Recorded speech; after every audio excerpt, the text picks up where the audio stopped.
Oke, kali ini kita mereview produk-produk dinasti, dalam hal ini katul, ya. Katul, jadi ini memang ada beberapa katul. Dinasti itu jual banyak jenis katul. Ini hasil lab, kita kerjasama dengan pabrik pakan, sehingga ini hasil labnya sudah muncul. Jadi nanti para peternak jenengan bisa membedakan, yang membedakan harga itu biasanya dari apanya. Bukan kok dari lembutnya, dari ini hasil lab sudah menunjukkan. Ini kita yang A, ini memang harga yang paling tinggi. Kita punya separator atas, ya. Ini separator atas. Kalau kita lihat kadar airnya ini 10. Oke. Proteinnya 14, ini sangat tinggi semua. Berarti ini relatif juga kering. Nah, serat kasarnya ini cuma 4%. Padahal maksimal serat kasar itu batas toleransinya itu 7%. Kadar air 13%, itu kan masih di bawah semua, masih bagus semua. Ini proteinnya juga sebenarnya 11-12% sudah masuk, ini bahkan 14%. Makanya ini kita punya separator atas. Kalau di letter dinasti itu biasanya K+, Mbak, ya, K+. Nah, ini ada lagi separator biasa atau separator bawah. Ini dari sini sudah bisa kelihatan, ya.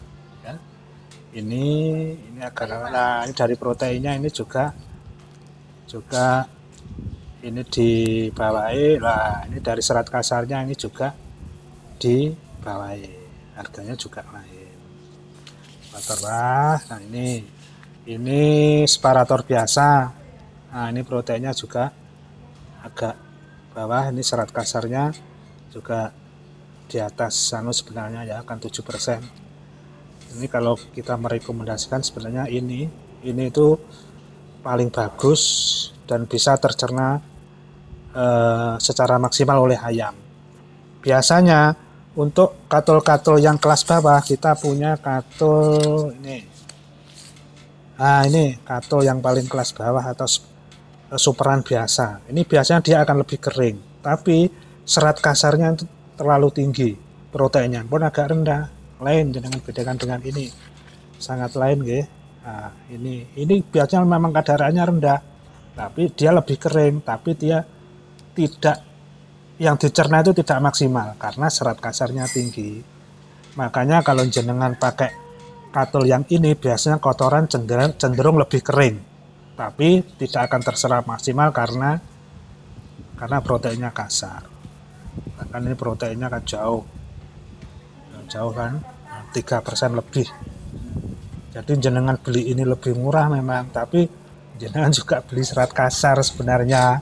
Serat kasar ini dibuang, padahal batas maksimal toleransi itu 7%. Berarti bisa yang 10,8% terbuang. Kelihatannya murah, tapi sebenarnya dihitung-hitung sungguh sebenarnya mahal kan gitu. Nah, ini kan bisa terserap maksimal.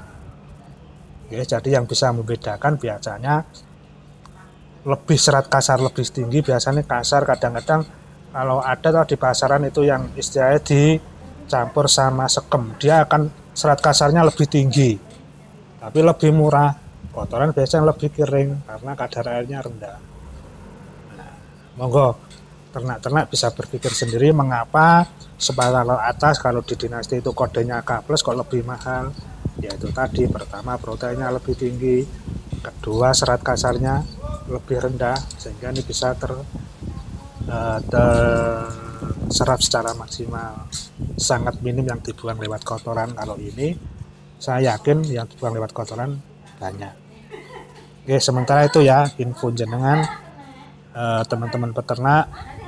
Jadi harga murah belum tentu bisa memberikan efek produksi yang maksimal.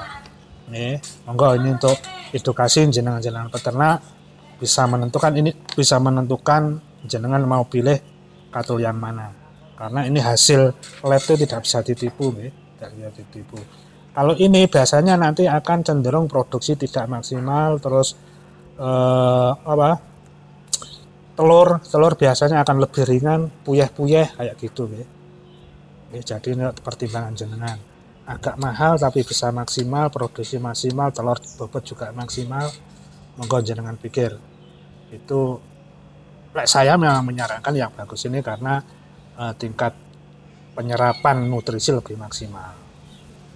Tapi kalau memang jenengan milih yang ini, itu menjadi keputusan jenengan, tapi monggo dipertimbangkan kayak gitu tadi. Mungkin itu yang bisa kita informasikan pada teman-teman ternak untuk menjadi bahan pertimbangan dalam memilih gadol. Sekian, terima kasih.